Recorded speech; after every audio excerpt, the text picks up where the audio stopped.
Dear Patriots, before the news starts, please subscribe to our patriotic channel by clicking the subscribe button.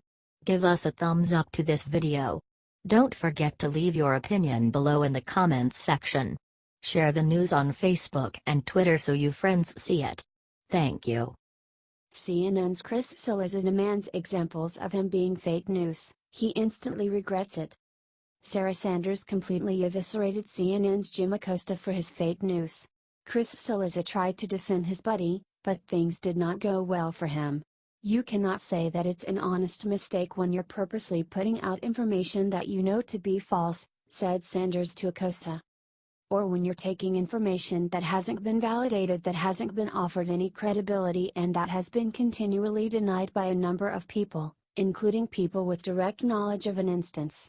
I think that was pretty misleading to the American people, and I think that it's very telling that that individual had to be suspended because of that reporting. I think that shows that the network took it seriously and recognized that it was a problem, said Acosta. Chris Cillizza responded on Twitter. It is beyond offensive for Sarah Sanders to say that journalists are purposely reporting false information to forward some sort of agenda. Just appalling, tweeted Cillizza. Look the other way until it's you, eh? Responded Greg Dworkin, an editor for the Daily Cause. No, Greg. Read my work. Have a good day, responded Cillizza. Bad idea. Your work? Responded Dworkin with a photo of an article written by Cillizza just days before the election. Donald Trump's chances of winning are approaching zero.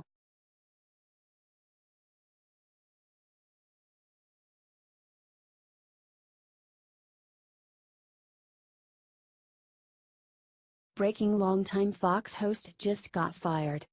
We are living in a strange age where some prominent men get hit with sexual misconduct allegations seemingly out of nowhere and then vanish from their jobs, their careers abruptly destroyed.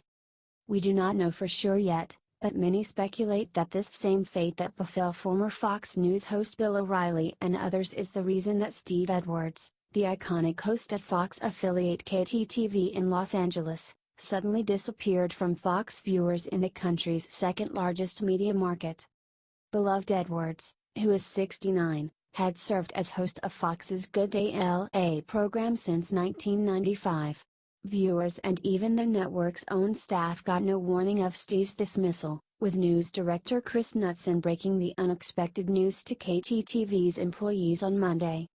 The Hollywood Reporter's Stefan Molyneux was the first to state that sexual misconduct allegations may have been involved, tweeting, "Steve Edwards, the morning anchor of Fox's Los Angeles-based KTTV station, has been let go by the news channel." The longtime anchor was reportedly fired after allegations of sexual harassment were made against him.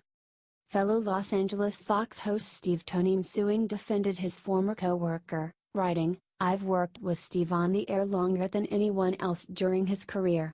He has been a mentor and a friend and my staunchest supporter. This is without question one of the most difficult things I've ever had to read. Do you think it was right for Fox to fire Steve Edwards, or do you think it was unfair and just part of the current hysteria?"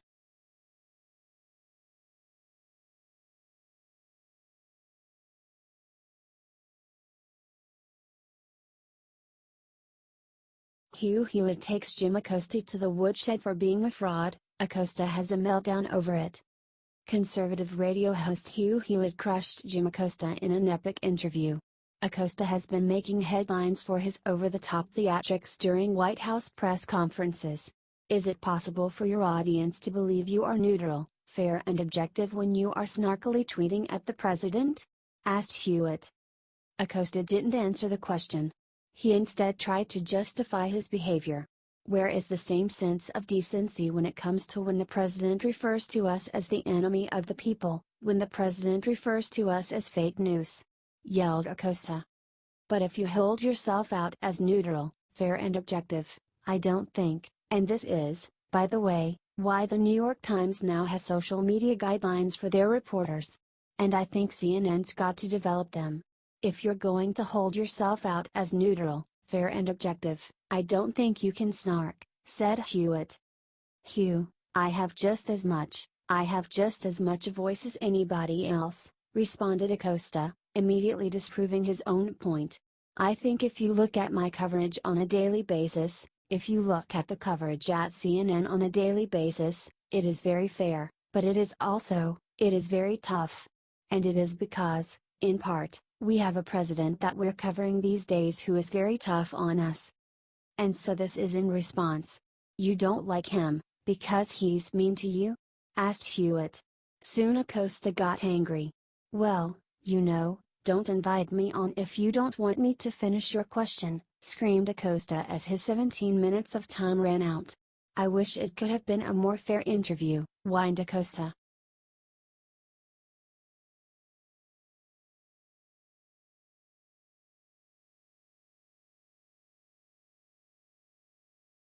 Other Bible verses say it's over. Bret Baier slammed Roy Moore for not conceding. Who do you agree with? It was deeply dismaying that extreme Democratic smear tactics and outright character assassination just won the night in Alabama, and controversial Republican Senate candidate Roy Moore was defeated by low-profile Democrat Doug Jones. Many were expecting Moore to get on stage following the final polling results and make a concession speech. Instead, Moore discussed next steps that could be taken, including waiting for military votes to be counted. He stated to his followers, part of the problem with this campaign is we've been painted in an unfavorable and unfaithful light. We've been put in a hole, if you will. He went on, and it reminds me of a passage in Psalms 40. I waited patiently for the Lord, that's what you got to do. He inclined to me, heard my cry, brought us up out of a horrible pit, out of slimy clay, and set me feet on the rock and established my goings and put a new song in our mouth. Praise to our God. Many shall see it and hear it and shall be moved by that, if you will. And that's what we've got to do, is wait on God and let this process play out.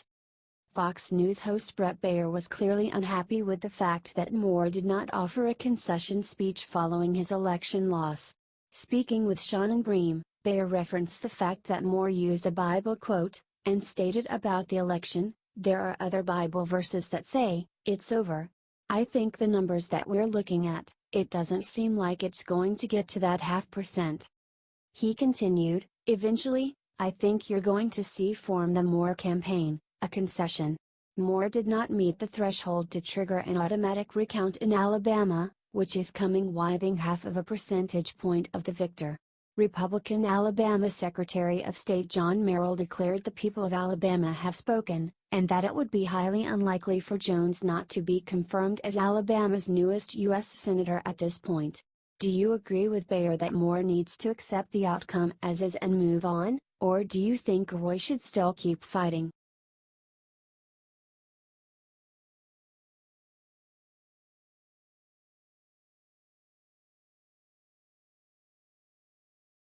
Lib Katy Cork tried to get Betty White to slam Trump. Betty's response stunned her. It's unbelievable how deeply biased and also deluded the media has been regarding the presidency of Republican Donald Trump. Reporters and other media figures think that they have the right to openly disparage the president and other Republicans, and nationally expect anyone they talk with to agree with them or at least go along with their verbal abuse. Thankfully, there are still some celebrities who have the common sense and decency to show America's sitting president the respect that he rightfully deserves, even if they personally have differing views than him on some issues. One such classy person is Golden Girls actress Betty White, who on her 95th birthday was interviewed by Katy Cork on Yahoo News. During the course of the interview, liberal Cork decided to bait White, and set her up to criticize President Trump. Thankfully, savvy Betty did not take the bait, and instead surprised Katy and many viewers by talking instead about how Americans need to be more positive. Asked Cork, lettingly, the world is in a very interesting place right now. What do you think about the state of our country and how divided it seems to be? Betty replied, it's very divided, and we're not in the best place we've ever been. I think that's the time to buckle down and really work positively as much as you can instead of just saying, this is terrible. He's terrible. She added, just think, all right, there's nothing I can do about that right now, but I can do the best in my little circle. So if I do that, maybe you'll do your best and we'll get through this. She also criticized the many in America who have turned to extreme toxic negativity in response to Trump's presidency. Said the actress, "So many people think negatively, it's like, oh, you know what I hate? Instead of alright, I'll get through this. Then all of a sudden you start lifting up a little bit, but if you start with you know what I hate, you're gonna go right down the tubes." She went on, "You've gotta get through it. And you can't change it, so let's just one foot in front of another and get through it.